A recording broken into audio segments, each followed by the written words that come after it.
अध्यात्म विश्व विज्ञान यूट्यूब चैनल के पत्रोत्तर विभाग में आपका हार्दिक स्वागत है। और यह पत्र हमारी ही टीम के एक प्रिय मित्र का है और इसलिए ये आपस की बात तो थी, लेकिन हमारे हर निर्णय में हमारे सभी मित्र सदैव सम्मिलित रहे हैं और अपने मित्रों से सलाह मशविरा और जिसे कहते हैं मार्गदर्शन और विभिन्न प्रकार की जानकारियाँ और सहमति हमारे लिए अति महत्वपूर्ण है। आइए, प्रश्न यह है कि गुरुजी, इतने प्रयास के बाद भी हमें व्यूअर्स क्यों नहीं है? इतने व्यूअर्स क्यों नहीं है? इतने कम व्यूअर्स क्यों हैं? उन्हें पहली बात तो ये समझाना आवश्यक है कि जब जो होता है तब तब सो होता है। होनी तो हो कर रहे, अनहोनी ना होए, जाको राखे साइयाँ, मार सके ना कोई। तो इस दोहे की पहली पंक्ति अवश्य ही ध्यान में लेनी है कि जब जो होना है तभी वो होता है, होनी ही होती है। फिर ये समय ऐसा है कि ये कलयुग का समय है।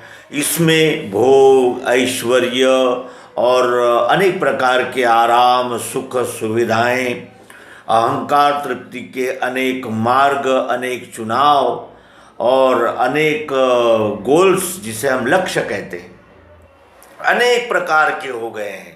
आज किसी का लक्ष्य यह है कि एवरेस्ट पे जाकर झंडा फहरा दें। आज किसी का लक्ष्य है कि कोई खाड़ी तैरकर सबसे पहले पार करें। आज किसी का लक्ष्य है कि वो ऐसा रोबोट बनाएं कि वो सभी काम कर लें। आज किसी का ये लक्ष्य है कि हम ऐसा वायरस तैयार करें कि संपूर्ण दुनिया की अर्थव्यवस्था को समाप्त कर दे, हमें छोड़कर। आज लक्ष्य जो है वो कैसे हो गए हैं?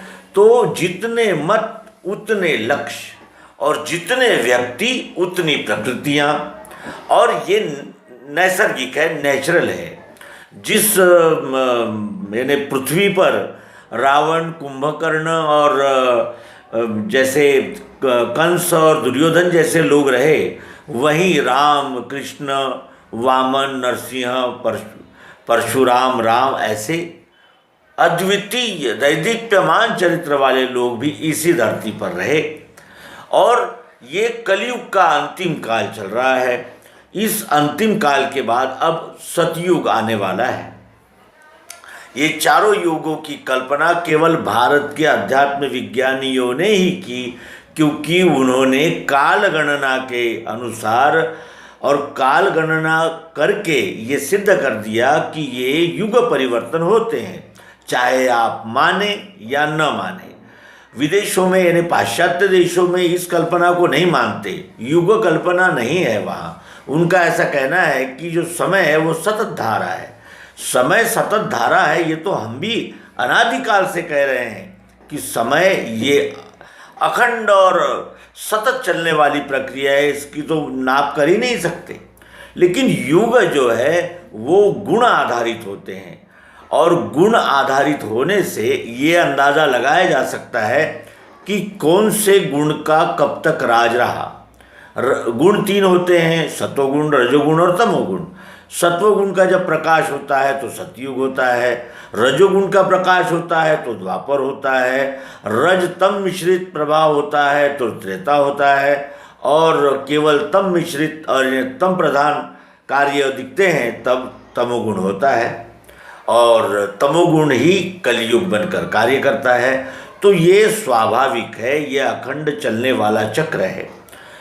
जड़मती हो गई है क्योंकि तम प्रधान है। अब तम के लक्षण श्रीमद् भगवद गीता ने विस्तार से बताए हैं। तम प्रधान लोगों का आहार कैसे होता है, धैर्य कैसा होता है, मन कैसे होता है, बुद्धि कैसे होती है, कैसे कार्य करती है, इसका विस्तृत वर्णन श्रीमद् भगवद गीता के 14वें अध्याय गुणत्रय विभाग योग और 18वें अध्याय मोक्ष संन्यास योग में भगवान श्री कृष्ण जी ने समझाया है अर्जुन को, और वो उपलब्ध है। वो व्यास जी की कृपा से वो ज्ञान आज हमें भी उपलब्ध है। हमने अवश्य ही श्रीमद् भगवद गीता को पढ़ना चाहिए। और जब अंतिम चरण में युद्ध आया तो रावण को सिंहासन से उठना पड़ा। वो सिंहासन से उठ खड़ा हुआ और कहा कि अब मैं देखना चाहता हूँ कौन राम है, ये मैं अब देखूंगा। कब? जब सब निपट गए तब मेघनाद और कुंभकर्ण और उसके सारे भाई और एक से एक महारथी जब मारा गया तब रावण उठा, और उठकर क्या किया तो उस विनाश को पूर्ण विराम लगा दिया। क्यों ऐसा हुआ? क्योंकि वो अंतिम चरण का युद्ध था। अंतिम चरण में सदैव अंतिम चरण की लड़ाई महाभीषण होती है, और ये कलयुग की इस युग चक्र में जो जिसे कहते हैं दृश्य भाव है वो अत्यंत विकराल और महाविनाशकारी नजर आता है। और ये होना ही है, ये होगा ही, क्योंकि जब भी परिवर्तन होता है, जैसे हम पुराना मकान, अगर हमें नया मकान बनाना है तो पुराने मकान को तोड़ना ही होता है और वो टूटता ही है। जब वो टूटता है तभी नया बनता है, और ये टूटने का आशय नाश होना नहीं है, रूपांतरण होना है। जो पुराना था वही नया हो रहा है, और यही होता रहता है। तो अब समय की ये मांग है कि अध्यात्म विज्ञान को जन जन तक पहुँचाए, क्योंकि मनुष्य को मनुष्यता के विषय में जागृत करने का सामर्थ्य केवल अध्यात्म विज्ञान में ही है। अन्य कोई उपाय यहाँ कारगर नहीं हो सकते, और इसीलिए इस बार अवतार बुद्धि का सहारा लेकर आया है, बुद्धि देने के लिए आया है। बुद्धावतार कहलाता है, वो बुद्धि का अवतार है, क्योंकि इसके पूर्व अवतारों ने शस्त्र उठाकर देखे, शंख चक्र गदा पद्म ये सब आजमाए गए, समझाया गया, बहुत कुछ उपाय किए गए, लेकिन अंत में क्या हुआ? अंत में वही हुआ जो हमारे सबके सामने है। महाभारत में क्या उत्तर मिले और रामायण में क्या उत्तर मिले और वर्तमान समय में क्या उत्तर मिल रहे हैं, इसकी ओर अगर हम ध्यान से देखें तो अहंकार ही तमोगुण की एक विशेष पहचान है, अहंकार। और जहाँ अहंकार होगा वहाँ मूढ़ता आएगी, और जहाँ मूढ़ता आएगी वहाँ केवल विनाश के ही कर्म दृष्टिगोचर होंगे।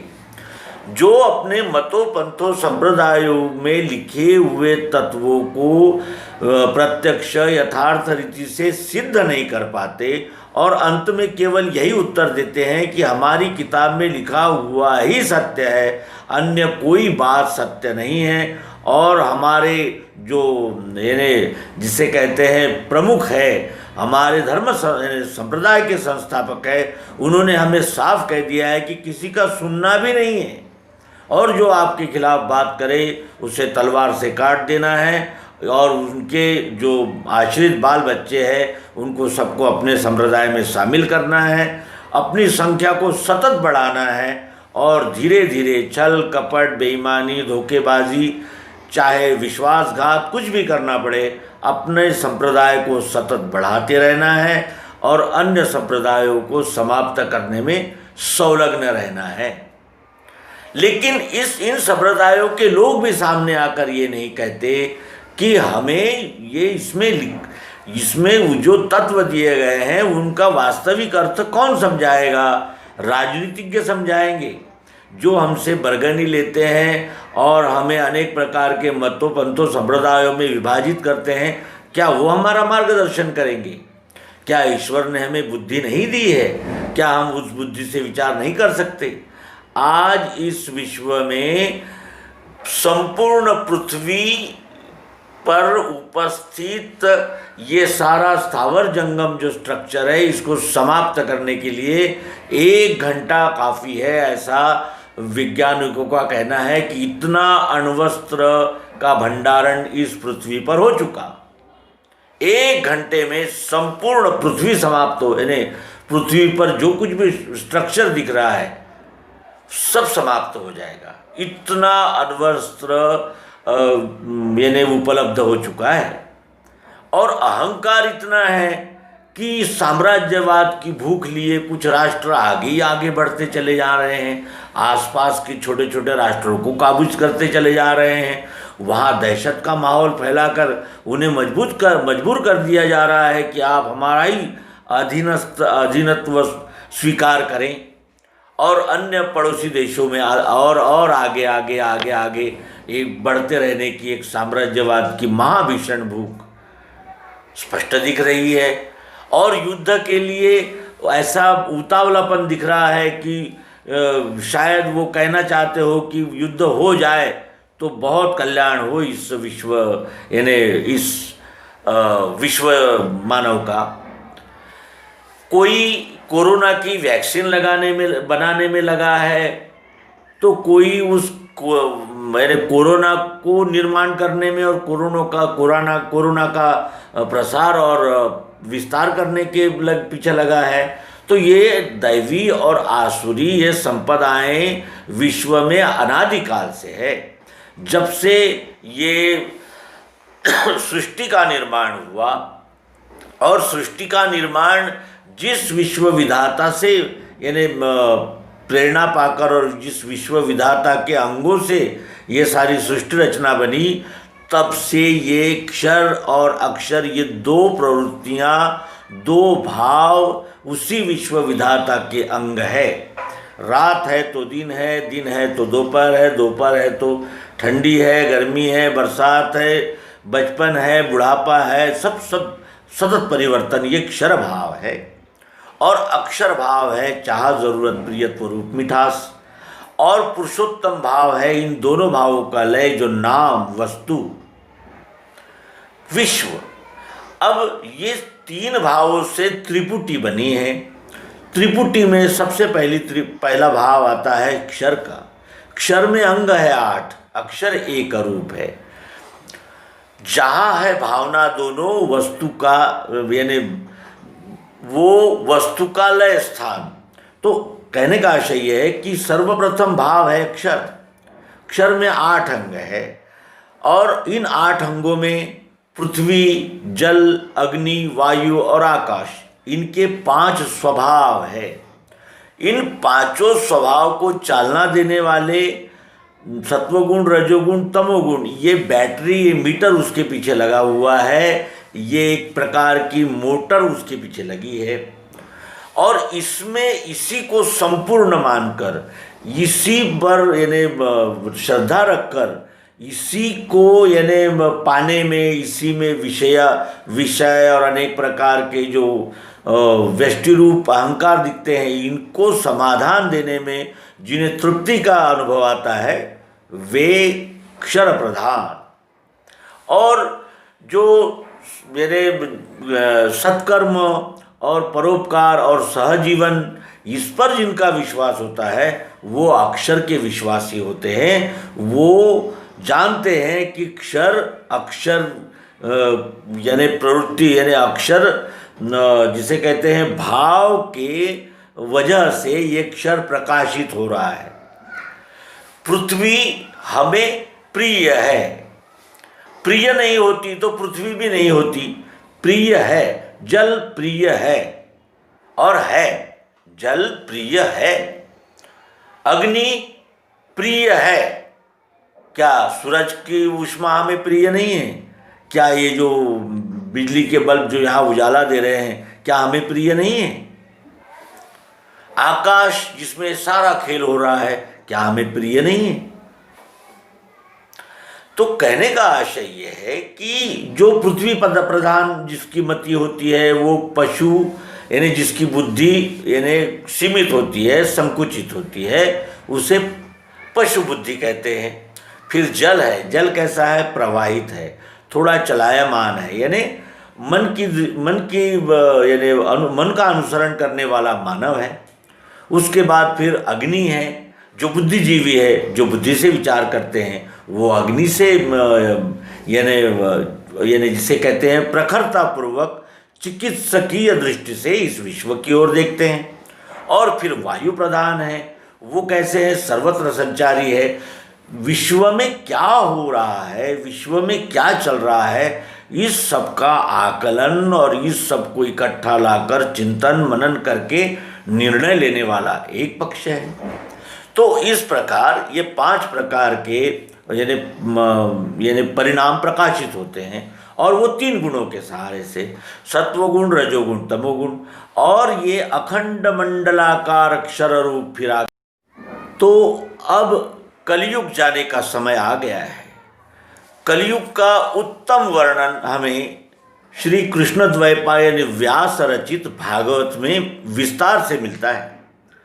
और यहाँ पाखंड, दंभ और अनेक प्रकार की जिसे कहते हैं कि विपरीत कल्पनाओं को मान्यता रहती है, उसे कलयुग कहते हैं।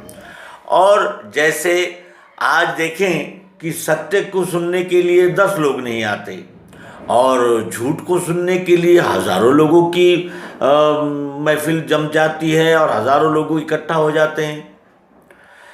निगेटिव बातों को पढ़ने में और अधिक रुचि होती है, और जो पॉजिटिव है, जो सकारात्मक है, उस दिशा में मुड़ने